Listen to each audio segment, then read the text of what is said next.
Mirisha Committee on Water Management recommended recommendation is there, but it was formed in 2016, and that time he has said that 54% of India is water stress, and which will go to 80% by 2030.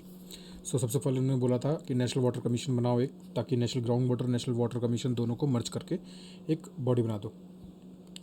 Then special division होने चाहिए हर चीज़ के लिए, irrigation के लिए, aquifer के लिए, river reservation के लिए ऐसे.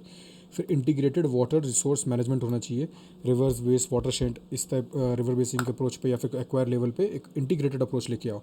कम्युनिटी का पार्टिसिपेशन होना चाहिए, crop watering budget, community lead, aquifer mapping, ये सब, रिचार्ज मैनेजमेंट. इरीगेशन में रिफॉर्म लाने पड़ेंगे हमें, इरीगेशन की एफिशिएंसी एटलीस्ट 20% बढ़ानी पड़ेगी. Empower water user association and fund innovations.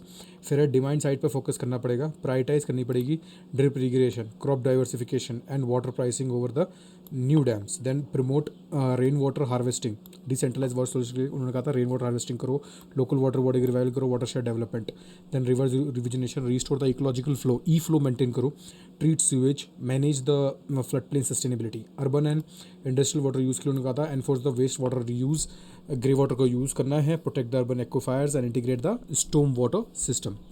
Then water data and capacity building के लिए कहा था they should be a transparent platform to record the water data and train interdisciplinary water professionals.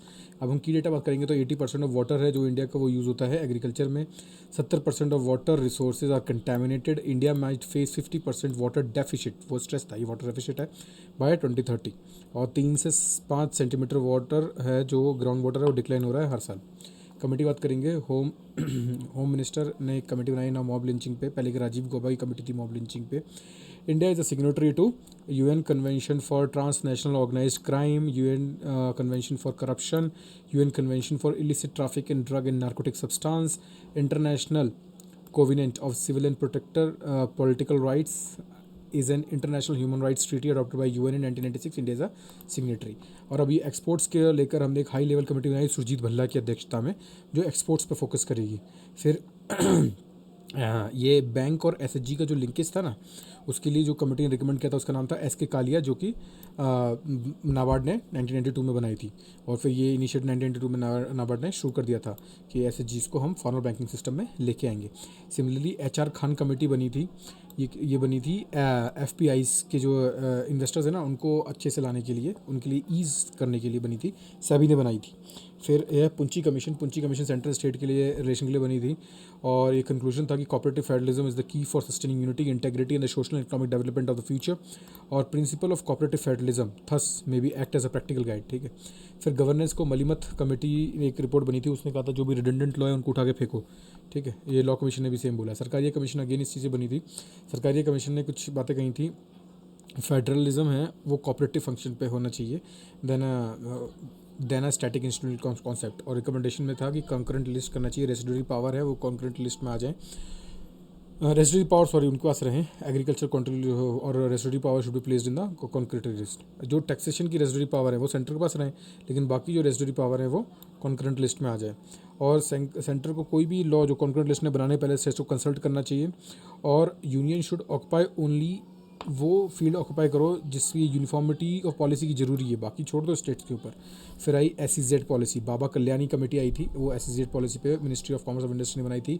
Recommendation थी री incarnation करो of employment. SEZ को ना as a employment and economic enclaves, SEZ को हटाओ और 3E वाला है ना जो एम्प्लॉयमेंट एंड इकोनॉमिक एनक्लेव वो बनाओ. Migration to the expert focus of to the economic employment growth focus में. फिर एमएसएमई के लिए कमेटी बनी थी UK Sinha committee by RBI. तो देन फिशिंग के लिए बी मीना कुमारी कमेटी बनी थी. उन्होंने कहा था बफर जोन बनाने पड़ेंगे, साइंटिफिक यूज़ नेट करना पड़ेगा, बाकी अपने लिख देना B Meena Kumari for fisheries. Then physical council है. प्रेजेंटली फिजिकल काउंसिल के चेयरमैन कौन होते हैं? अपने मिनिस्टर ऑफ फिनेंस. ठीक है. और ठीक है. मिहिर शाह कमेटी आई थी वाटर के लिए, नेशनल वाटर कमीशन वगैरह पढ़ लिया ऊपर से. फिर आई इंजेती श्रीनिवासन कमेटी. इसने कॉरपोरेट सोशल रिस्पॉन्सिबिलिटी के ऊपर इसने अपनी पॉलिसी फॉर्मुलेट करी थी. देन डिफेंस कैपेबिलिटीज़ के लिए एक आई थी ये आई थी कारगिल कमेटी बोलते हैं एक, और एक लेफ्टिनेंट जनरल रिटायर थे डीबी शेखातकर कमेटी। उन्होंने कहा था कि डिफेंस की कैपेबिलिटी को हमें कैसे करना है, कॉम्पैक्ट कैपेबिलिटी कब करानी है, रीबैलेंस ऑफ हमें जो डिफेंस का एक्सपेंडिचर है वो कम करना है, एवरेज हमें एज कम करनी है, इंडियन सीडीएस की बात कही थी। तो बहुत इंपॉर्टेंट कमेटी है DB Shekatkar committee. India Pakistan में यूज़ दिस थिंग वेरी, ठीक है। Then expert committee on innovation and entrepreneurship, ठीक है। इसने कहा था कि एनआरआई का जो हमारा टूल है ना उसको यूज़ करो, एनआरआई को लेकर और स्किल डेवलपमेंट एक्सपर्टीज़ के लिए। सिविल सर्विस रिफॉर्म्स के लिए होता कमेटी आई थी 2006 में। इसने बोला था कि सिगर सर्विस जो स्टेबिलिटी ऑफ टेन्योर दो, टेन्योर एटलीस्ट 3 साल का होना चाहिए, बार बार ट्रांसफर नहीं होनी चाहिए ताकि करे, और एक बोर्ड बनाओ जो टेन्योर प्रमोशन वगैरह इन सबको देखेगा। फिर है धीरेन्द्र सिंह कमेटी आई थी स्ट्रेटेजिक पार्टनरशिप पॉलिसी के लिए for defence procurement specially. Under this policy Indian की जो प्राइवेट प्लेयर है और गवर्नमेंट है वो आपस में मिलते हैं, फिर एक शॉर्ट लिस्टिंग होती है, फिर हम निकालते हैं वहाँ कि जो ग्लोबल इक्विपमेंट मैन्युफैक्चरर है ना उनके लिए बिड होती है, तो इस तरह से। फिर सुंदर committee for ministry of road and transport, Kelkar committee for PPP, Kelkar committee also for petroleum and natural gas. इसने कहा था कि हमें अपना डोमेस्टिक प्रोडक्शन बढ़ाना पड़ेगा, एक्सपोर्ट कम करना पड़ेगा, वो जो भी हो रहा है अभी, जैसे कि वो जो स्पेशल बनाए ना पेट्रोलियम रिजर्व वाले वो भी। फिर आई भोरे कमेटी 1943 बनी थी to address the India's health condition.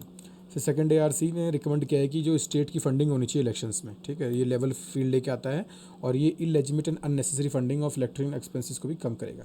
फिर श्यामला गोपीनाथ पैनल, ये था स्मॉल सेविंग स्कीम के ऊपर बना था, मार्केट लिंक इंटरेस्ट दो, ऐसे चलेगा काम, ठीक है। फिर सच्चर कमेटी आई, सच्चर कमेटी एक्चुअली मुस्लिम के लिए थी और ये मनमोहन सिंह के कार्यकाल में बनी थी।